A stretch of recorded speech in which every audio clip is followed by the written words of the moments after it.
আসসালামু আলাইকুম রহমতুল্লাহি ওবরকাতুহু। সম্মানিত দর্শক, শেখ হাসিনার ১৫ বছরের যে শাসন, এটার কেন পতন হলো? তার দীর্ঘদিনের যে অভিজ্ঞতা এবং অতীতে বিশেষ করে ১৯৯৬ থেকে ২০০১ সন পর্যন্ত একটি সফল সরকার পরিচালনার যে ঐতিহ্য, তার সঙ্গে সুদীর্ঘ রাজনৈতিক অভিজ্ঞতা, রাজপথের অভিজ্ঞতা এবং তার রক্তের মধ্যে যে প্রবাহমান রাজনীতির যে ধারা, এটি বাংলাদেশের দ্বিতীয় কারো নেই। তো সেই অর্থে তিনি লড়াই সংগ্রাম করে যখন ১/১১ পরবর্তী যে সরকার, সেই সরকারের প্রধান হলেন, বলা হয়ে থাকে যে ১/১১ সময় যে নির্বাচনটা হয়েছিল সেটি সমঝোতার ভিত্তিতে হয়েছিল এবং সেই সমঝোতার সময়টিতে যে ভুলগুলো করা হয়েছিল, এবার সেই ভুলগুলো করা হয়নি। আবার এইবার যে ভুলগুলো করা হয়নি ত্রয়োদশ জাতীয় সংসদ নির্বাচনে, ঠিক এইরকমই একটা ফলাফলের আশা বিদেশি যারা নেগোশিয়েটর ছিলেন তারা ২০১৮ সনে করেছিলেন, কিন্তু সেটি যে কোনো কারণে সম্ভব হয়নি। তো সেই বিষয়গুলো পরের ব্যাপার। আগে যেটা বলে নিই সেটা হলো আমাদের দেশের যে রাজনীতি, সেই রাজনীতিতে সবসময় বিদেশিদের একটা হস্তক্ষেপ থাকে। সেই রাজনীতিতে বিদেশির প্রভুদের প্রভুত্ব থাকে, সেনাবাহিনী, পুলিশ বাহিনী, অর্থ, বিত্ত, আমলা, হুন্ডা, গুন্ডার একটা প্রভাব থাকে।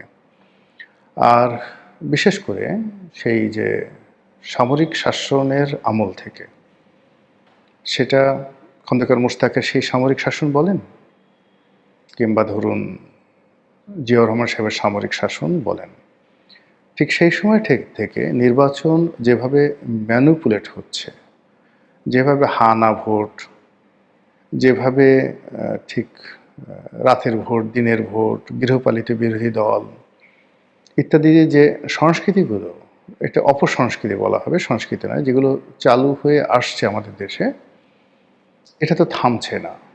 সেই তুলনায় যদি আপনি ধরেন যে ১৯৭০ সনে মার্শাল অ্যাডমিনিস্ট্রেটর ইয়াহিয়া খানের জামানাতে যে নির্বাচনটি হয়েছিল, এটা ওয়ান অফ দ্য ফাইনেস্ট নির্বাচন। আবার পাকিস্তান জামানাতে যেটা ১৯৫৪ সনে নির্বাচন হয়েছিল, বাংলাদেশে যদি সত্যিকার অর্থে কোনো অংশগ্রহণমূলক উৎসাহ এবং উদ্দীপনার সঙ্গে, প্রতিযোগিতার সঙ্গে কোনো নির্বাচন হয়ে থাকে, সেটা হলো 1954। আর বাকি যে নির্বাচনগুলো, প্রায় সব নির্বাচনগুলো কিন্তু হুজুগে হয়েছে। ১৯৭৩ সনের যে প্রথম সংসদ নির্বাচন হুজুগে হয়েছে। ৭৯ সনের সংসদ নির্বাচন, রাষ্ট্রপতি নির্বাচন, হানের নির্বাচন, ৮৬, ৮৮, বোগাজ নির্বাচন। শুধু ৯১, ৯৬, ২০০১ এই তিনটি নির্বাচনে যে অনিয়ম বা যা কিছু আছে, এটা একেবারে সীমিত। বলা হয়ে থাকে যে স্বাধীন বাংলাদেশে মূলত ৯১, ৯৬ আর ২০০১ এই তিনটে নির্বাচন ছাড়া বাকি নির্বাচন নিয়ে বহু প্রশ্ন আছে। আমি ২০০৮ সনে নির্বাচনের সংসদ সদস্য হয়েছিলাম। আমার ওই এলাকাতে প্রতিযোগিতা ছিল, কিন্তু এখন অবস্থার দৃষ্টিতে যেটা মনে হচ্ছে যে গলাচিপা ১০ মিনিটে যে প্রতিযোগিতা ছিল বা ভোট ছিল, এটা সারা বাংলাদেশে এই দৃশ্য ছিল না। আমরা ২০১৮ সনে, ২০১৪তে, ২০২৪ এবং এই যে ২০২৬ যে দৃশ্য আমরা দেখেছি নির্বাচনের ফলাফলের ক্ষেত্রে, এটা সেই ২০০৮ থেকে ধীরে ধীরে ধীরে ধীরে শুরু হচ্ছিল, কখনো নির্লজ্জ, কখনো প্রকাশ্য।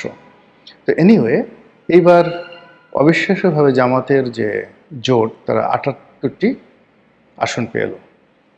তো বিএনপির জোট যদি ৯০টি বা ১০০টি সিট পেত ২০১৮ সনে, তাহলে কি শেখ হাসিনার আজকের এই পরিণত হতো? কারা তাকে সেই দিন এই কাজ করতে দেয়নি?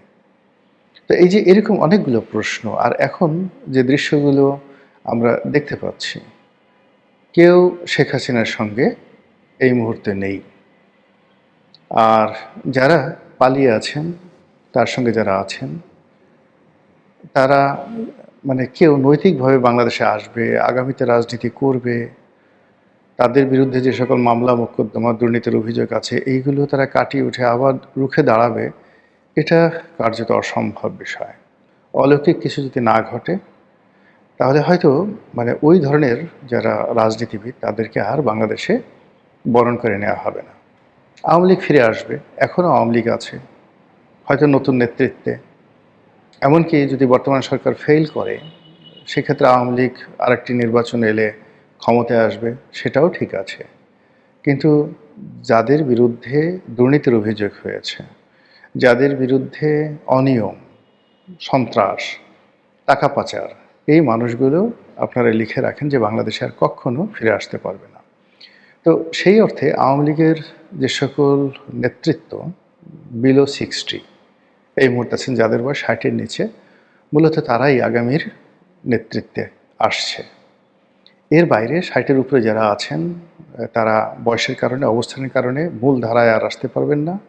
আর 60-এর উপরে যারা গাড়ি বাড়ি টাকা থেকে শুরু করে বেগম পাড়ায় সহায় সম্পত্তি এগুলো করে এই মুহূর্তে শেখ হাসিনার চক্ষুষ্যুলে পরিণত হয়েছেন, তারা জিন্দিগিতে রাজনীতির কথা কল্পনাও করতে পারবেন না। এখন ফুসফাস ভুংভাং যা কিছু আছে এগুলো হচ্ছে।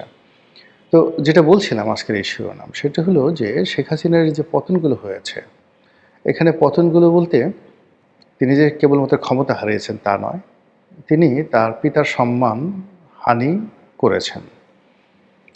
তার যে কেবলমাত্র পিতার সম্মান হানি হয়েছে তা নয়, তার দলের কোটি কোটি নেতাকর্মী আজ জীবন মরণ সমস্যার মধ্যে পড়েছেন। তারপর আওয়ামী লীগের যে ঐতিহ্য রয়েছে, আওয়ামী লীগের যে ভিত্তিমূল রয়েছে, সেই ভিত্তিমূলটা ভেঙে চুরে তছনছ হয়ে গেছে। শেখ হাসিনা তার রাষ্ট্র ক্ষমতা ব্যবহার করে বেগম জিয়ার বাড়ি ভেঙেছেন, কিন্তু আমজনতা মব সৃষ্টি করে চোখের সামনে 32 নম্বর ভেঙে চুরমার করে দিয়েছে। সুধার সদনে কেউ নেই, আওয়ামী লীগের অফিসগুলো বিরান। এটা কেন হলো, কিভাবে হলো, এই বিষয়গুলো আলোচনা করতে হবে আওয়ামী লীগকে, এবং একই সঙ্গে আলোচনা করতে হবে বর্তমান যারা আছে তাদেরকে। এর কারণ হলো যে ক্ষত সৃষ্টি হয়েছে, যে দায় সৃষ্টি হয়েছে এই গত 17 মাসে কিংবা আওয়ামী লীগের 16 বছরে, সেই ক্ষতগুলো যদি বর্তমান প্রশাসন তারা যদি সেগুলো ধীরে ধীরে কাটিয়ে উঠতে না পারে, তাহলে একই পরিণতি তাদের জন্য অপেক্ষা করবে আগামী দিনে। ঘটনা যাই হোক না কেন, গত 17 মাসে যে দায়, সেই দায়গুলো জামাতকেও নিতে হবে, বিএনপিকেও নিতে হবে, এনসিপিকেও নিতে হবে, এবং ডক্টর মোহাম্মদ ইউনূস তো নিবেনই। তো ওনার তো বয়স হয়ে গেছে, আর কদিন পরে দেখবেন যে তিনি কাণ্ডজ্ঞান হারিয়ে ফেলেছেন। এখন তার বয়স প্রায় 89 বছর। তো সেই অবস্থাতে একটা মানুষ, তাকে আপনি কীভাবে বিচার করবেন, কীভাবে প্রতিশোধে আওতায় আনবেন? আলটিমেটলি যারা এই মুহূর্তে স্টিয়ারিং চেপে আছেন তাদের উপরে কিন্তু ইতিহাসের দায় পড়বে। তো সেক্ষেত্রে শেখ হাসিনার যে পতন, সেই পতনগুলোর যে কারণ, সেই কারণগুলো যদি বর্তমান প্রশাসন আছেন তারা বিশ্লেষণ করেন, তারা তুলনামূলকভাবে ভালো থাকবেন। আমার কাছে যেটা মনে হলো যে শেখ হাসিনা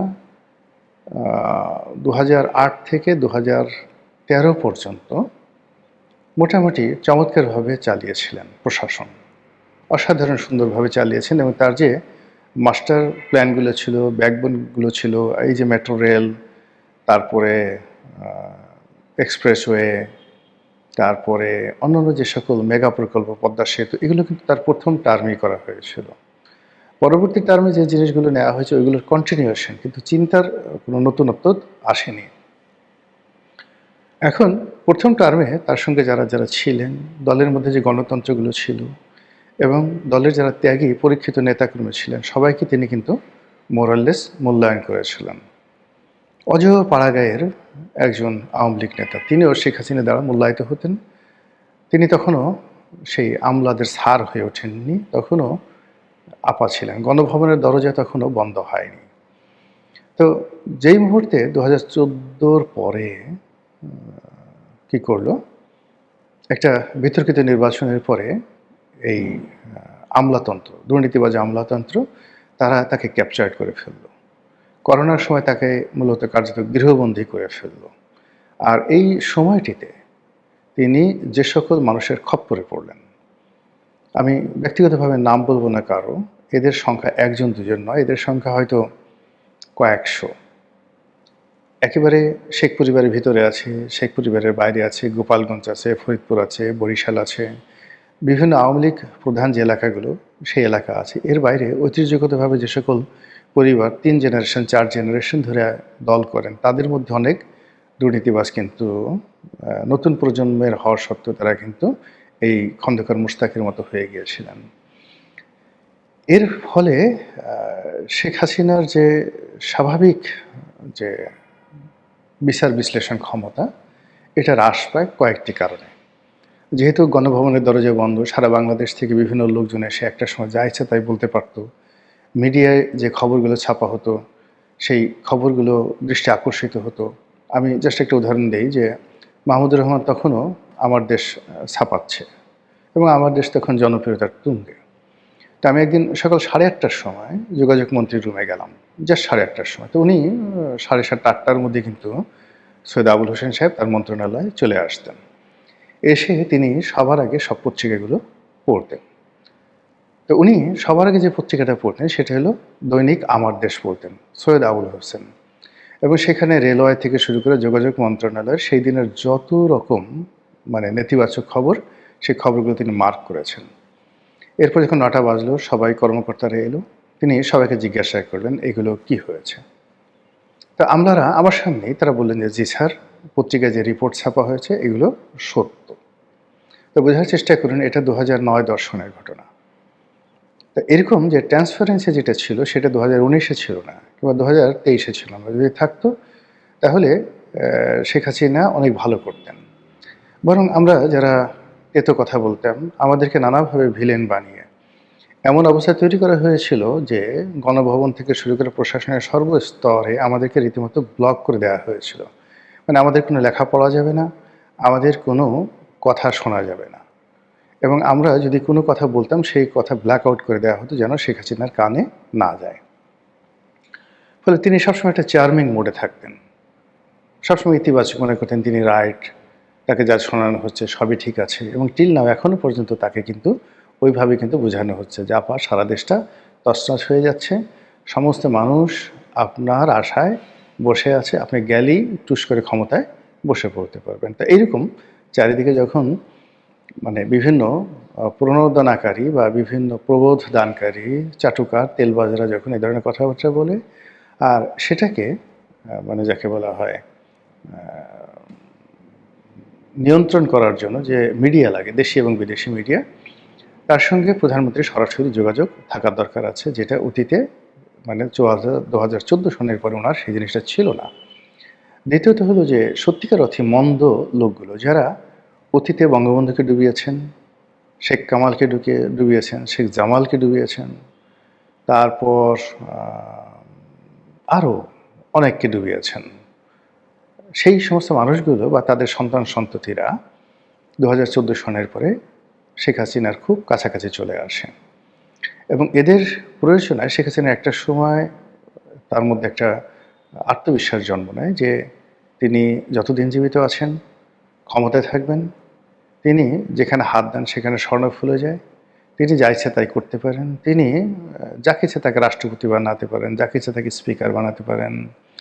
ফলে কী হলো, তার জমানাতে আমি একটা লেখা লিখেছিলাম যে তাসের ঘরে বাঁশের খুঁটি, এটা একটা বইও হয়েছে, বেশ জনপ্রিয় একটা বই, ওনাকে নিয়ে এই বইটা লিখেছিলাম। ওনার এটা পড়ার সুযোগ হয়নি, কিন্তু বাংলাদেশ প্রতিদিন থেকে শুরু করে বাংলাদেশের যে সকল পাঠক রয়েছেন মোরালের সবাই কিন্তু সেই লেখাগুলো পড়েছেন। আমি লিখেছি এটাও যে তাসের ঘরে বাঁশের খুঁটি, এখন যা কিছু দেখছেন তছনছ ঝরঝর করে পড়ে যাবে। একটা তাস দিয়ে যেভাবে একটা ঘর বানানো হয়, তাসের ঘর, ঠিক ওইভাবে সব তছনছ হয়ে যাবে। বাস্তবে ঠিক সেই ঘটনাটাই ঘটেছে।